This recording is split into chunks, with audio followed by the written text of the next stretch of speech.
first off, I can't tell you how excited I am to talk about this recruiting class. All right, so we've only signed 14 of these guys, which is a lower class.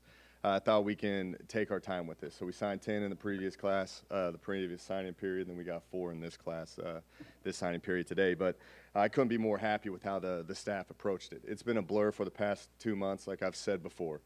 There's been a lot of just building a staff, talking with supporters, evaluating the current roster, trying to see what needs that we need right now for a recruiting standpoint. And I thought the staff has done a remarkable job in just looking at where we're at. Don't take a kid just to take a kid. All of these kids that we have signed, we've had previous relationships with, where these guys, my current staff, have had these relationships where at the previous universities they were at with these kids. So that was what we wanted to talk about as the staff when I finally got them in, was don't rush into anything. Let's get some guys that are going to come in right away, that they're going to help, and just understand that what type of kid they are and if they can fit the culture that we're trying to create here at Texas State. So I couldn't be more pleased with how these guys have been in terms of putting together this recruiting class on a short term.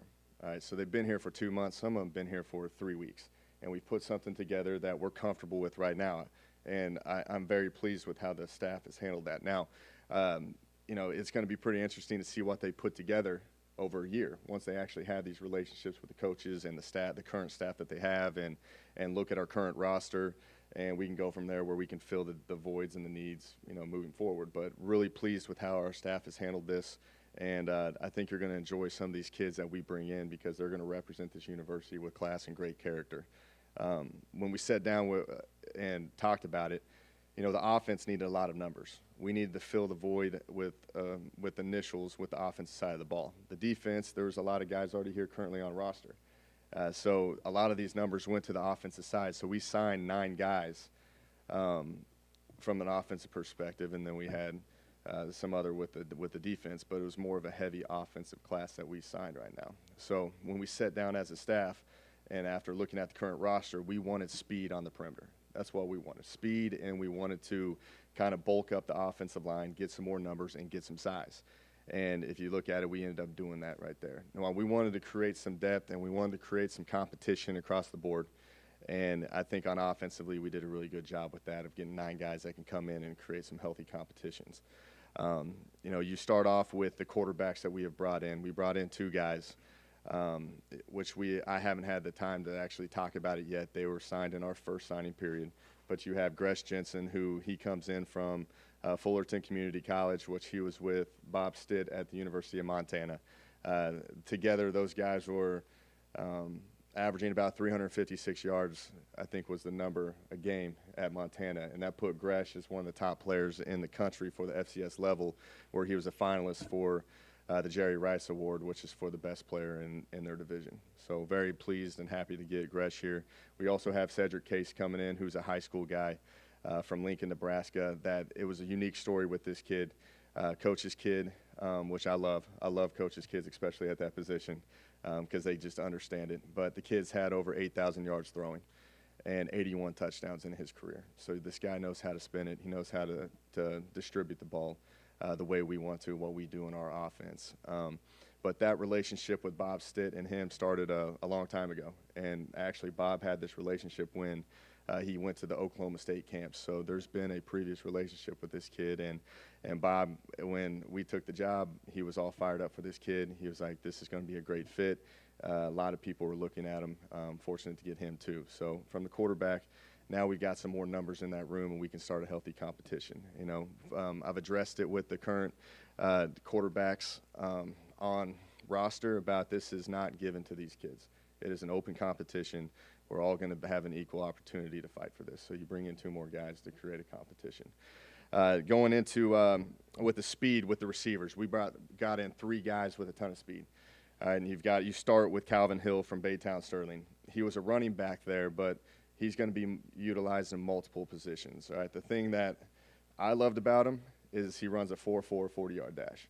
All right, so he has that ability to hit the home run shot. All right, now he is a little bit smaller, but he's very elusive. He makes a lot of people miss. You look at his stats, he had around 3,000 rushing yards in his career. And he always found a way to get into the end zone. So that guy's got that home run ability, which we're looking for. But playing off of that, we have Dylan Jantz coming in from Gunner High School, who he has a make you miss mentality as well. His stats were pretty funny to me. He had 46 touchdowns in 2 years, which that kid knows how to score. All right, so that's another stat that we look at as a stat is this kid scoring touchdowns, and Dylan Jantz scores a lot of touchdowns. All right, and he had around 3,000 yards of all-purpose. He's a receiver, running back. They utilize him all over the place. Very tough kid, very confident kid. He's a kid that walks out on the field, and he believes he's the best player on it, which I kind of like guys that exude that confidence. Going to our last receiver is Kenny Frazier from Opelousas in Louisiana. This is a guy that is very similar. All three of these guys are very similar body types, but they have the make you miss. They've got the twitch. They've got the speed. He is a 4.4 40-yard dash guy as well. Also, he's a 4.0 student. He's considered the leader of that team. Great character kid. He's going to be a great addition for the culture of what we got. But you look at those three guys, fired up for him, man. Like they're the guys that are going to make this a very exciting brand of football. You get it out there in space, these guys have the ability to make you miss and hit a home run shot. And that's what we're trying to look, because we are a space-driven offense. We want to make them guard every single inch of the field. So these guys, if you miss a tackle, they have the ability to score touchdowns. All right, so the next guy I want to talk about is the tight end spot. That this is where the game's kind of evolving. We wanted this tight end guy come in who's going to make us play fast, but allow us to do different formations. So this tight end guy, it's Micah Hiltz. He comes from Colorado. He's a 6'5".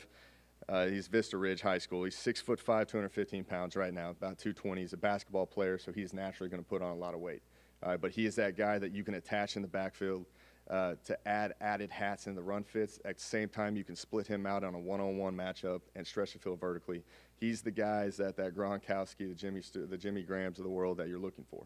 All right, but that allows us to play extremely fast as an offense and still and move in and out of different sets, from 10 personnel sets to 11 personnel sets, and play fast. So this guy is our matchup problem. You're going to see us starting to add a lot more of these guys in the future, because it just makes us more multiple as an offense. So he's going to be a great addition. When you go to the offensive line, we brought in three.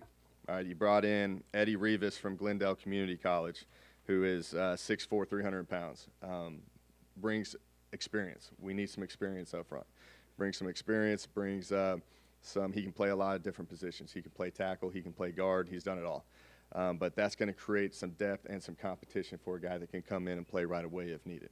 All right, so that was an important thing for us, is when you started looking at the scholarship numbers of offensive line, we don't have very many of them, and we need more of them. So that's where we wanted depth with this guy, you could at least balance out the classes. You bring in a guy that got a couple more years of eligibility and can play right away for us, and especially played at the college level.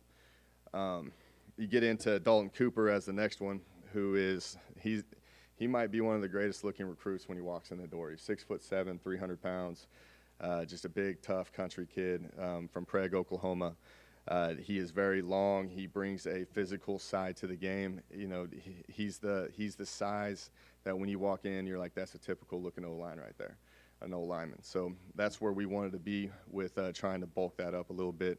I think this kid slipped through the cracks because you don't find very many guys that look this way. So he's naturally just going to look the part when he comes off, but he does have a athletic side to him and a physical nature to him as well.